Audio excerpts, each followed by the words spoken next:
ဒီနေ့ကတော့အတန်ထွက်သူလေးတွေပြောပြပေးသွားမှာဖြစ်ပါတယ်။ไหวနိုင်သည်ไหวမြန်သည်ไหวထားသည်ไหวရှိခိုးသည်อย่าမနဲ့อย่าทำမလုပ်နဲ့อย่ากิน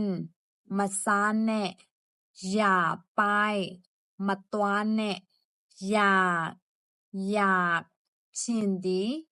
อยากทำလုပ်ချင်သည်อยากไปသွားချင်သည်อยากกินစားချင်သည်ยาဆေးยาแก้ไอချောင်းဆိုးပြောက်ဆေးยาแก้หวัดနှာစေးပြောက်ဆေးဒါကတော့ထိုင်းလိုအတန်ထွက်စင်သူလေးတွေဖြစ်ပါတယ်အတန်ထွက်တစ်ခုတိုင်းမှာအတိတ်ပဲတစ်ခုစီဖြစ်တဲ့အတွက်တေချာလေးလိုက်နာထောင်ပြီးတေချာလေးလိုက်ပြောကြည့်ပါလိုက်လေ့ကျင့်ကြည့်ပါ